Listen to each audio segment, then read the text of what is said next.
Hi everyone! Welcome to the Empath Tarot. It's another love reading, timeless and general. Take what resonates lang po. Maybe some part of the reading maka-resonate kayo, some part of it hindi. Tingnan natin ngayon kung anong love connections, mga aral at gabay sa buhay, pag-ibig na naman ang ating mababatid for this reading. Spirit guys, send me messages. Anong love connections ito? Lessons in life and guidance ang nais yung ipabatid sa amin. Mga aral at gabay sa buhay, pag-ibig ang nais ninyong iparating sa amin. Spirit guide, send me messages. This is about their person, about their relationship.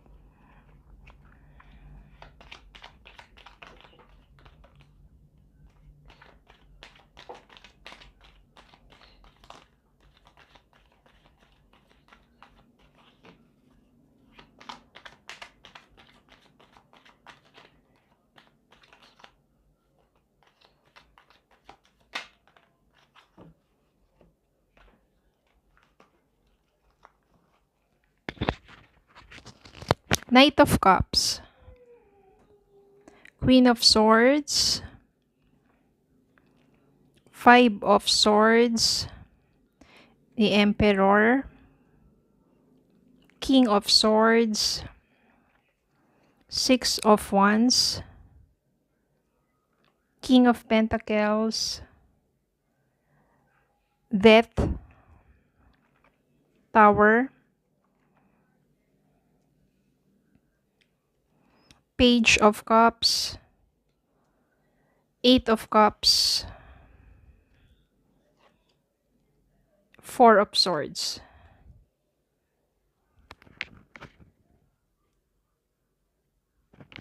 Ayan. So, meron na naman dito mga person na siguro kayo na yun ng iwan. Kasi nandito si Queen of Swords eh. So, yan o. Bilang Queen of Swords, ibig sabihin, alam niya sa sarili niya yung mga taong hindi nakarapat-dapat pa sa buhay niya. Kaya siya na mismo yung tatapos dun sa connection niya sa mga taong yun. Which is, most probably your person, which is very toxic, very manipulative, at very, unhealthy na inyong relationship. Kaya matapang ka na ginawa mo yon. O na ikaw na mismo yung umalis dun sa taong yon.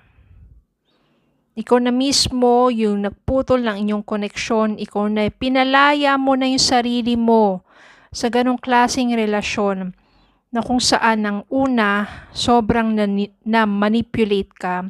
Kahit kaibigan mo, hindi mo sinasabihan na sobrang nasasaktan ka na. Sobrang baba na yung pagtingin mo sa sarili mo dahil sa ginagawa sa'yo ng taong yon. Pero mabuti na lang, di ba? Kasi sobrang wasak ka na. Sobrang baba na ng pagkatao mo. Mabuti na lang, may mga kaibigan dyan katulad ni Knight of Cups, si Page of Cups na tunay na nagmamalasakit sa'yo. At sabi nila, tama na, ipahinga mo na ang isipan mo, ang puso mo. Kailangan ikaw na mismo ang gumawa ng paraan upang sa ganun, putulin mo na ang koneksyon mo doon. Mauntog ka na. Please lang maawa ka sa sarili mo at yun ang nangyari sa'yo.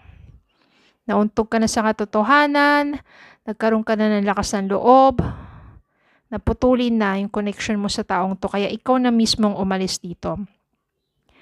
Napakaganda dito kasi Death card. Nagkaroon ng transformation sa'yo. Yung dating ikaw yung minamanipulate, sobrang baba na ng pagkatao mo, pagtingin mo sa sarili mo.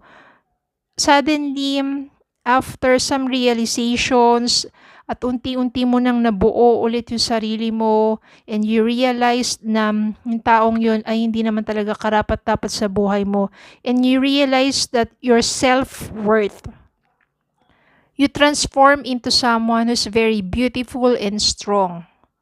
Yung parang yung phoenix yan eh. Yung phoenix, di ba, parang kahit nga doon sa palabas, di ba, na phoenix, yung rise of the phoenix. Parang from ashes, it rises into a phoenix which is more stronger, more braver, and has maturity and courage to go on with life, to continue with life. Gano'n na nangyari sa'yo. Kasi dati mahina ka eh. Ikaw yung someone na sabihin natin na madaling tumiklop, madaling ano, 'di ba? Madali talagang paikot-ikutin, pero ngayon hindi. Naging matalino ka na. Queen of Swords also symbolizes yung intelligence, yung mind over matters. Mind over heart. Hindi naman ibig sabihin niya na hindi ka na marunong magmahal, pero this time, 'di ba, mas more na mas wise ka na, mas more na mas smart ka na pagdating sa pakikitungo sa, sabihin natin yung sa mga taong nagkakaroon ng interest sa'yo, na kinikilatis mo munang mabuti. Kaya naman dito, ang daming mga tagahanga at matitindi. Emperor. Hindi literally emperor ng isang kingdom, pero siya yung someone na very strong din yung kanyang personality at nagiging challenge para sa kanya yung makilala ka ng husto kasi sobrang mailap ka na eh. Sobrang maingat ka na pagdating sa pagpili ng someone. Meron din na katulad mo, King of Swords, hindi siya ganun ka-emotional, pero very intellectual ang inyong mga conversation o yung pag-uusap. Kapag times na magkausap kayo, napaka-intellectual. No? Parang minsan malalalim ang inyong napapag-usapan. Marami ka natututunan sa kanya. Mas yung sense, doon sa pag-uusap ninyo, makikita mo yung sense doon sa sinasabi niya. King of Pentacles, someone who's very stable and wealthy person. Ito sobrang naging matatag na to. Kasi yung Pentacles dito na hawak-hawak niya, yan na yung kayamanan na kanyang kumbaga naipon, yung pinaghirapan, at wealthy person ito. Ibig sabihin mayaman o merong kaya dahil sobrang hardworking at meron na siya talagang naipundar. At ikaw na lang ang kulang sa buhay niya. Para tayo ngayong meron searcher, meron mga searchy. Parang palabas lang to sa isang segment ng isang television. Yan. Pero ganun ang nangyari no? Because palagi kong sinasabi, when you raise your vibrations, you become more attractive. At ang na-attract mo dito, yung mga person na talagang mature mga mature enough for a relationship, for a commitment, for pangmatagalan, or sabihin natin panghabang buhay na. So, especially kapag talagang you are aligned. Yung mga pangarap ninyo, yung mga nais ninyo sa buhay, yung the way you handle relationship, you are aligned. Mas madali ninyo napapagkasunduan ng ibang mga bagay. You have some arguments, pero at the end of it is you compromise at nagiging maganda talaga yung inyong usapan. Napakaganda ng nito. So, kung sino man sa kanila, wow, mga searchy mo, magiging successful ang relationship mo. Ngayon, sino ba sa kanila? Ask guidance from up above.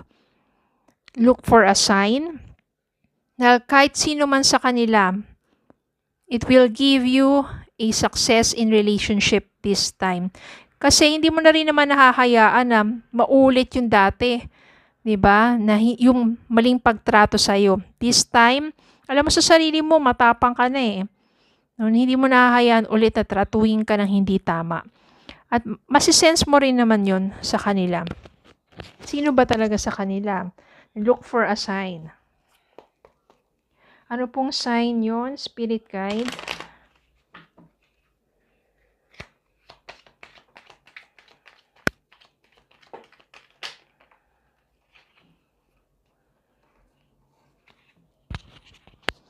Two of Swords. Maybe one of the signs ay kung pareho kayong nag-iisip to explore. Ibig sabihin dito, explore na to is to explore business, to explore the world and travel. Yan, yung parang ayaw nyo kasi na parang manatiling yung stagnant. sa buhay. Gusto nyo i-explore, mag-expand, no, ng karanasan, ng knowledge. No, isa na yan is to explore, to think of, mag-aral ulit, mag-aral ng ibang bagay, mag-travel, mag-explore ng business, mag-expand ng business. So, yun yung mga signs na kung saan, kung nagkatugma kayo, alinman sa kanila, malakas ang nasisense ko dito si King of Pentacles yun. Kasi parang ganun yung mindset niya, no?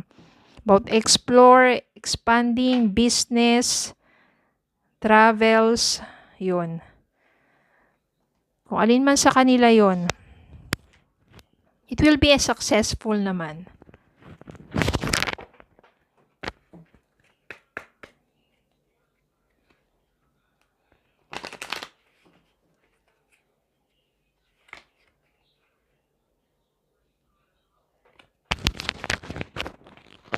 Playfulness. To recapture romance, allow your inner youthful spirit of fun to shine. No, hindi sa mga pinagdaanan mong sakit, minsan kailangan mo ng playfulness. Hindi naman ito ibig sabihin playfulness ay maging mapaglaro ka, paglaruan mo yung mga tao. No.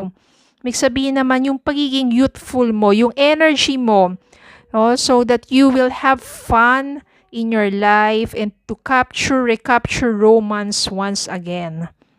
No, ibig sabihin niya, wag mo na naman itago yung sarili mo para kang yung hermit, no? Na palagi na lang mag-isa. Go on. Kung in-invite ka ng friends mo, go on, lumabas-labas ka. Diba? At malay mo, dun mo makilala ang isa sa kanila.